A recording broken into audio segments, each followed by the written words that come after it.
Welcome to my channel. आज की हमारी टॉपिक है वर्ब।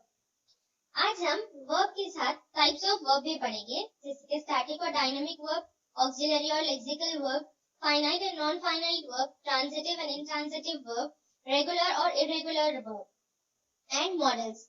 आज हम इन सब के बारे में पढ़ेंगे, तो चलिए स्टार्ट करते हैं। Verb. A verb is a word which shows an action, state or position. Action means किसी के काम करने के बारे में इंफॉर्मेशन देना। State means किसी के सिचुएशन के बारे में इंफॉर्मेशन देना। Position means वो चीज किसको बिलोंग करती है उस बारे में इंफॉर्मेशन देने को हम वर्ब कहते हैं। So एग्जाम्पल्स के साथ समझेंगे, आपको क्लियरली समझ आएगा। फर्स्ट सेंटेंस है हमारा आई एम अ प्रोफेसर। यहाँ पर एम हमारा वर्ब है बिकॉज इससे मेरे प्रोफेसर होने के बारे में आपको पता चल रहा है, इसीलिए इस सेंटेंस में एम हमारा वर्ब है। नेक्स्ट सेंटेंस देखते हैं, राजू प्लेज क्रिकेट। इस सेंटेंस में प्लेज हमारा वर्ब है बिकॉज यहाँ पर एक काम हो रहा है, एक एक्शन हो रहा है। ये में वर्ड कौन से वर्ड से पता चल रहा है? प्ले वर्ड से, इसीलिए इस सेंटेंस में प्ले हमारा एक्शन वर्ब है। Next sentence, Mohan is ill. इस सेंटेंस में इज हमारा वर्ब है बिकॉज इससे हमें पता चल रहा है कि मोहन बीमार है। Next is Ram has a car. ये इस सेंटेंस में हैज हमारा वर्ब है बिकॉज इस हैज से हमें पता चल रहा है कि ये कार राम की है। सो आई होप आपको वर्ब क्लियरली समझ में आ गया है। अब हम आगे पढ़ेंगे टाइप्स ऑफ वर्ब के बारे में। Types of verb. वर्ब को हम 2 टाइप्स में डिवाइड करेंगे, static verb and dynamic verb, main और lexical verb and helping verb और ऑक्सिलरी वर्ब। मेन वर्ब को हम लेक्सिकल वर्ब भी कहते हैं एंड हेल्पिंग वर्ब को हम ऑक्सिलरी वर्ब भी कहते हैं। सो फर्स्ट हम पढ़ेंगे static verb and dynamic verb के बारे में। Static verb, the verb which shows a state or position is positive verb. आपने अभी पढ़ा था स्टेट एंड पोजीशन के मायने क्या है। स्टेट मींस किसी भी चीज की सिचुएशन को बताना। पोजीशन मींस किसी भी चीज के ओनर के बारे में बताना, उसे हम स्टैटिक वर्ब कहते हैं। डायनामिक वर्ब के बारे में देखेंगे, the verb which shows a physical action is called a dynamic verb or action verb. सो ऐसे वर्ड्स जो एक्शन के बारे में बताते हैं उसे हम डायनामिक वर्ब कहते हैं। एग्जांपल्स के साथ समझेंगे। First, I am a professor. इस सेंटेंस में एम हमें सिर्फ सिचुएशन बता रहा है कि मैं एक प्रोफेसर हूँ, यहाँ पर कोई काम नहीं हो रहा है, इसीलिए ये हमारा स्टेटिक वर्ब होगा। नेक्स्ट एग्जांपल देखेंगे, मोहन इज इल। यहाँ पर इज हमारा वर्ब है। सेंटेंस में भी यहाँ पर कोई एक्शन नहीं हो रहा, सिर्फ मोहन के बीमार होने का सिचुएशन हमें पता चल रहा है, इसीलिए ये सेंटेंस भी स्टैटिक वर्ब होगा। Next, Raju pledge cricket. Raju game खेल रहे हैं, यहाँ पर एक एक्शन हो रहा है कि यहाँ पर एक गेम खेल रहे हैं, तो ये होगा हमारा डायनामिक वर्ब, क्योंकि यह डायनामिक वर्ब है जो वर्ड से हमें किसी एक्शन के बारे में पता चले या फिजिकल काम के बारे में पता चले, वो हमारा डायनामिक वर्ब होगा। नेक्स्ट एग्जांपल देखिए, आई लाइक चॉकलेट। यहाँ पर कह रहे हैं कि मुझे चॉकलेट्स पसंद है, यहाँ पर भी कोई काम नहीं हो रहा, सिर्फ अपनी पसंद जाहिर कर रहे हैं, इसीलिए ये भी हमारा स्टैटिक वर्ब होगा। आई होप आपको स्टैटिक वर्ब और डायनामिक वर्ब का डिफरेंस समझ में आ गया है। सो आगे बढ़ते हैं, लेक्सिकल वर्ब और main verb. The verb which is of main importance in the sentence is called the main verb. So sentence में जो verb important रहेगा उसे हम कहते हैं main verb। जैसे कि एग्जांपल देखिए, first I read। यहाँ पर read हमारा verb है और इसके बिना sentence complete नहीं हो सकता, इसीलिए ये sentence में ये word main है, इसीलिए इसे हम main verb कहेंगे। जैसे कि next example है, राम is ill। इसमें इज हमारा वर्ब है और ये इंपॉर्टेंट है बिकॉज अगर हम इज हटाकर पढ़ेंगे तो राम इल हो जाएगा और सेंटेंस पूरा फॉर्म भी नहीं हो सकता, इसीलिए इस सेंटेंस में जो हमारा मेन वर्ब है वो है is. Next, they were absent, इसमें हमारा मेन वर्ब है were, so they were absent, were हटा के अगर हम सेंटेंस पढ़ेंगे दे एब्सेंट, कोई सेंटेंस नहीं बनता, दे वेर एब्सेंट सेंटेंस फॉर्म होता है, इसीलिए इस सेंटेंस में हमारा मेन वर्ब है वेर। नेक्स्ट, हेल्पिंग वर्ब और auxiliary verb, the verb which helps the main verb to form a tense, voice, mood is called a helping verb. So tense means आपको पता है past tense, present tense and future tense. Voice means आपको पता है active voice and passive voice. Mood में आपको explain करूंगी examples के साथ. इनको form करने के लिए जो verbs help करते हैं main verb को, उसे हम helping verb या auxiliary verb कहते हैं. जैसे कि एग्जाम्पल देखेंगे, I am reading, I was reading, I shall और will read. इस सेंटेंस में am हमारा वर्ब है और ये हमारा प्रेजेंट टेंस सेंटेंस है. नेक्स्ट, I was reading, यहाँ पर was हमारा वर्ब है, ये हमारा सेंटेंस फॉर्म कर रहा है पास्ट टेंस में.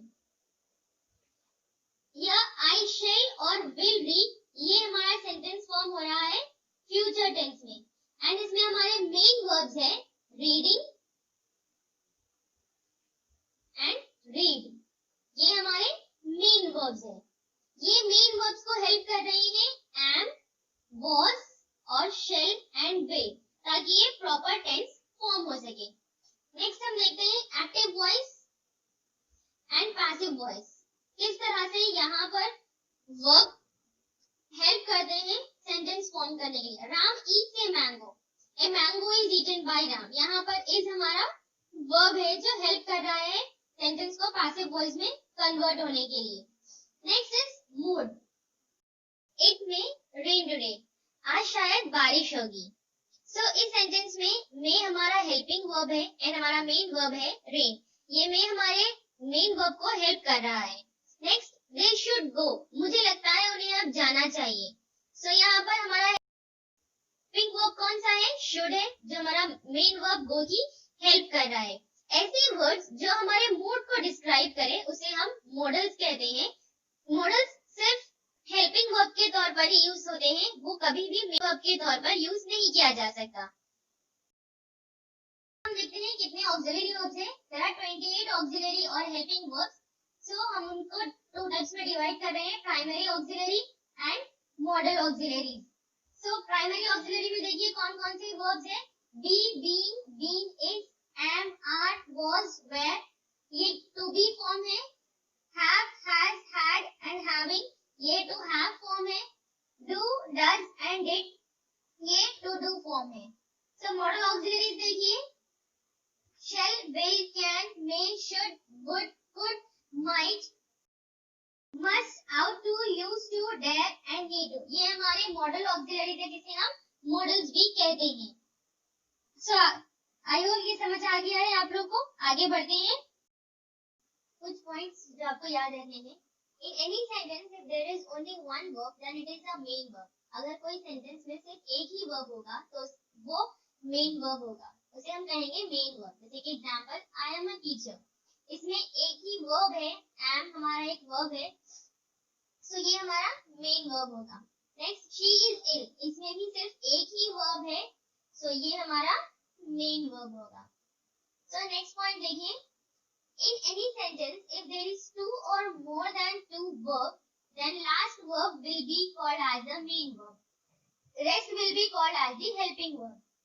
So, अगर कोई सेंटेंस में दो वर्ब होंगे या दो से ज्यादा वर्ब होंगे तो जो लास्ट वर्ब होगा वो हमारा मेन वर्ब होगा और जो उससे पहले वर्ब्स होंगे वो हमारे हेल्पिंग वर्ब्स कहेंगे. जैसे कि एग्जांपल देखिए, it has been raining since morning. So ये रेनिंग हमारा हो गया मेन वर्ब एंड ये हैज एंड बीन जो है ये हमारे हो जाएंगे helping verb. Next, I am reading a book, reading हमारा होगा मेन वर्ब क्योंकि ये लास्ट वर्ब है एंड ये एम हमारा हो जाएगा हेल्पिंग वर्ब. सो आपको ये पॉइंट ध्यान में रखना है वर्ब को समझने के लिए. नेक्स्ट, हम मेन वर्ब को 3 पार्ट्स में डिवाइड कर देंगे. जैसे कि फर्स्ट है finite and non finite verb, and transitive and intransitive verb and regular and irregular verb. अब one by one main verbs को समझेंगे. So पहले हम समझते हैं finite and non-finite verb को. Finite verb, the verb which changes its form according to the person, number of the subject and tense of the sentence is called finite verb. ऐसे words जो sentence को उनके tense के हिसाब से change कर देते हैं, ऐसे words को हम finite verb कहते हैं. जैसे कि एग्जाम्पल देखिए, I play football, he plays football, he played football. अगर आप फर्स्ट एंड सेकंड सेंटेंस में ऑब्जर्व करेंगे तो यहाँ पर I play से हो गया he plays, एंड अगर आप फिर सेकंड एंड थर्ड सेंटेंस देखेंगे तो ये he plays से हो जाएगा he played football. So यहाँ पर I play football से वो चेंज हो गया है he plays में, then again he plays से वो चेंज हो गया है he played में. तो इसे हम कहेंगे finite verb. नेक्स्ट हम देखेंगे non-finite verb. The verb which is not affected by the subject or tense of the sentence is called a non-finite verb. So example देखिए, ऐसे verbs जो उनके सब्जेक्ट से अफेक्ट नहीं करते, ना ही टेंस से अफेक्ट होते हैं, ऐसे verbs को हम non-finite verb कहते हैं. एग्जाम्पल देखिए, I want to play, he wants to play, he wanted to play. यहाँ पर verb want से wants हो गया है, want से wanted हो गया, लेकिन to play ये चीज नहीं हो रहा है, तो इसे हम कहेंगे non-finite verb. I hope आपको finite and non-finite समझ में आ गया है. So next आगे बढ़ते हैं. Walking is an exercise, playing is good for health. Walking and playing ये दो words हम नाउन की तरह यूज करें उसे हम gerund कहते हैं. नेक्स्ट देखेंगे transitive and intransitive verbs. Transitive verbs, the verbs which is used with an object is called transitive verbs. ऐसे verbs जिसके साथ object होते हैं उसे हम transitive verb कहते हैं. जैसे कि एग्जाम्पल देखिए, he eats rice. ये eats हमारा verb है और इसके साथ में ये जो object है वो है हमारा rice. So ऐसे verbs जिसके साथ object हो उसे हम transitive verb कहते हैं. Next, I love my country. Love हमारा verb है and ये country हमारा object है. Next, Ram is reading a book. Reading हमारा verb है and book हमारा object है. So ऐसे verbs जो जिसके साथ object हो उसे हम transitive verb कहते हैं. Next देखते हैं intransitive verb. Intransitive verb, the verb which is used without an object is called intransitive verb. So ऐसे verbs जो बिना object के लिखे जाए उसे हम intransitive verb कहते हैं. एग्जाम्पल देखेंगे आपको समझ आएगा. He eats, ये eats हमारा verb है, इसके आगे कोई object नहीं है, तो ऐसे verbs को हम intransitive verbs कहते हैं. Next, I run fast. Run हमारा verb है, intransitive verb है, because इसके आगे कोई object नहीं है. ये fast हमारा object नहीं, ये हमारा एक adjective होता है, fast adjective होता है. Ram is reading. Reading एक verb है, इसके आगे कोई object नहीं है, इसीलिए इस तरह के verbs को हम intransitive verb कहते हैं, जिसके आगे कोई object ना हो. I hope transitive and intransitive आपको समझ में आ गया है.